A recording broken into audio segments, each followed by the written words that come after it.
In this Shadow of the Erdtree video, I'm going to be showing you the top 5 talismans for the DLC that you can pick up and add to pretty much a lot of builds that will make them better and improved in a lot of ways. And these are talismans that I think most players can get something out of. There are specialized talismans that are probably better for very specific builds, but these are my top 5 simply because I think they affect a lot more builds than the average talisman would. So before I get into the top 5, I want to give an honorable mention here to Rellana's Cameo. This is a talisman that you can find in Castle Ensis, laying on the altar behind the hostile NPC Moonrithil there.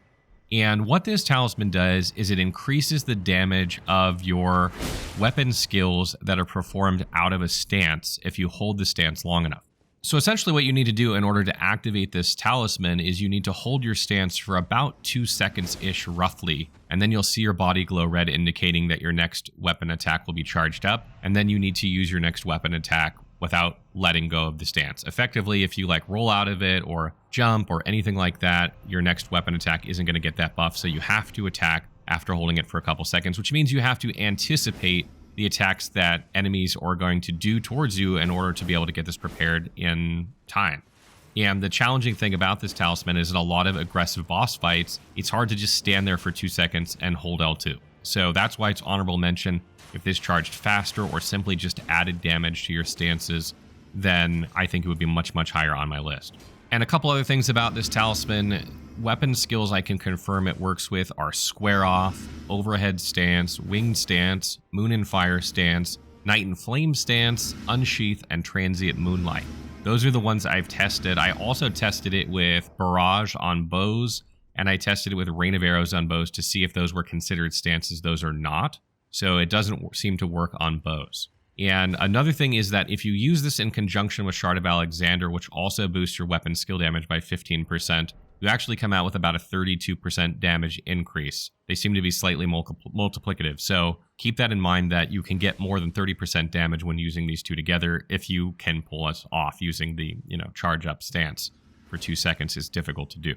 So then coming in at number 5 on my list is the Arrow's Soaring Sting Talisman. This is a talisman that is found in Fog Rift Fort. And essentially what this talisman does is it increases your arrow damage by about 8%, which applies to crossbows or bows or great bows. And it also increases the range of your weapon. The range it increases doesn't seem to be as much as the Arrow's Reach talisman, and you cannot use these together, but it does nonetheless give you some increased reach. If you're not familiar with the way arrows and bolts work in Elden Ring, the further you are out of the range of your weapon, the less damage you do. It's a sliding scale, so the further out of range you get, the less damage you're going to do. It's not like you take 1 foot out of range and then you don't do any damage, hardly at all. It's, slightly less percentage every step backward, and by increasing your range, then that drop-off doesn't occur until further back from your target.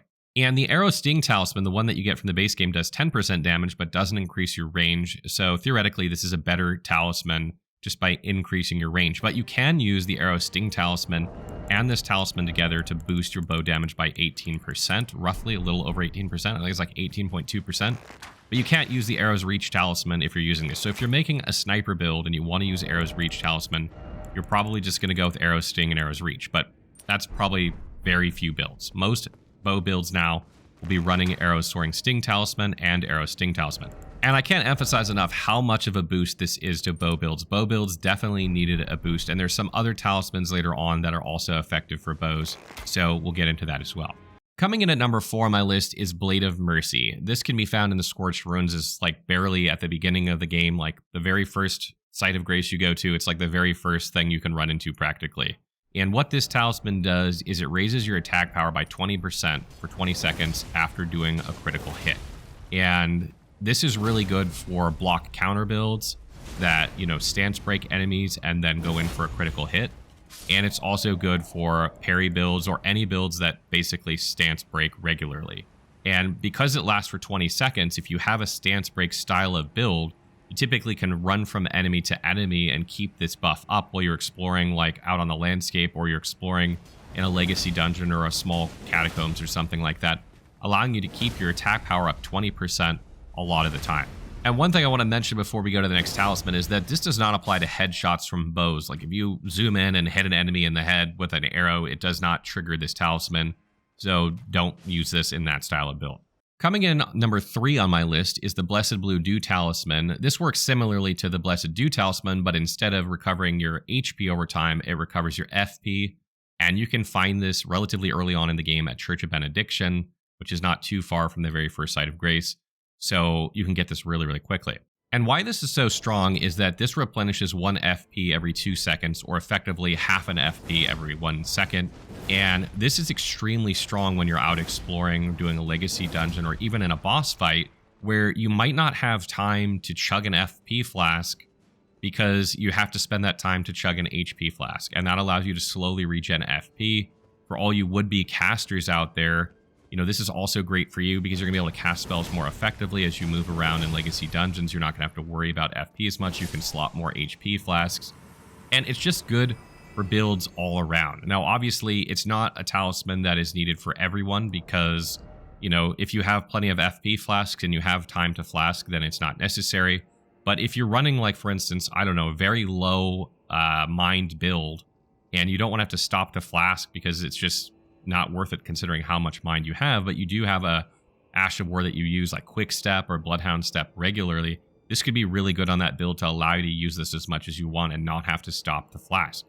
And coming in number 2 on my list is the Two-Headed Turtle Talisman. This increases your stamina recovery even more than the Green Turtle Talisman does. And if you know anything about the boss fights in Shadow of the Erdtree, they are extremely difficult. You get put pressure on you tons, you're rolling around, you're attacking, and a lot of times you can run out of stamina depending on the weapons that you're using and weapon skills, etc. And this is just basically a better version of the Green Turtle Talisman. So if you're running the Green Turtle Talisman in your build, you typically have stamina issues on your build, then this is a direct upgrade to that, and you're going to want to get it and put it on your build ASAP.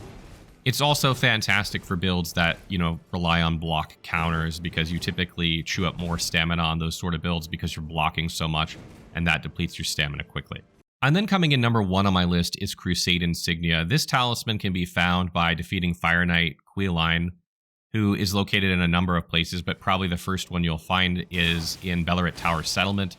Once you defeat this NPC the first time, you can loot it. And what this talisman does is it raises your attack power by 15% for 20 seconds after defeating an enemy.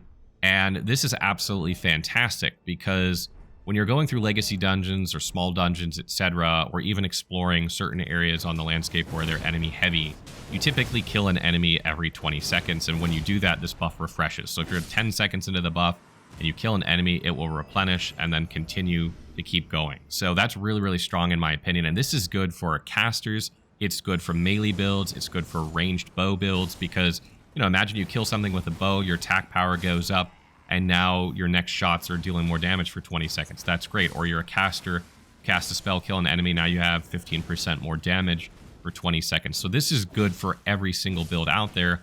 The only downside to it really is that when you're in a boss fight, you really can't use this. So if you're in a boss fight, you're going to swap this out, unless the boss has ads or something like that, because you're not going to be killing anything to trigger this. So definitely don't use this in the majority of boss fights.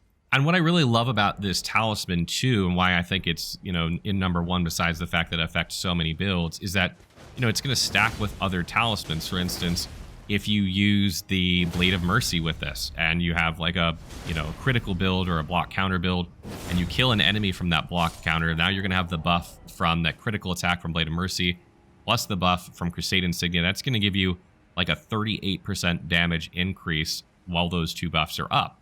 Now let's say you have like a bleed build on top of that, like what I'm showcasing here, and you have Lord of Blood's Exaltation, and you have Crusade Insignia, and you have Blade of Mercy. Now you have like a 59% damage increase for like 15 to 20 seconds, which is absolutely nutty while you're running around in legacy dungeons. So that wraps up my top 5 talismans for Shadow of the Erdtree. This is not like top 5 total in Elden Ring in general. I don't think some of these would be in the top 5 of all talismans at this point. But for the ones you can find in Shadow of the Erdtree, these are definitely the best ones. Rellana's Cameo, you know, honorable mention is a bit niche because you can only use it with certain weapon skills. But the other ones I think have broader application and will be used in a, you know, higher variety of builds. So what do you think of these talismans? Have you got all these yet? What other talismans are you using in your build? Let me know in the comments below.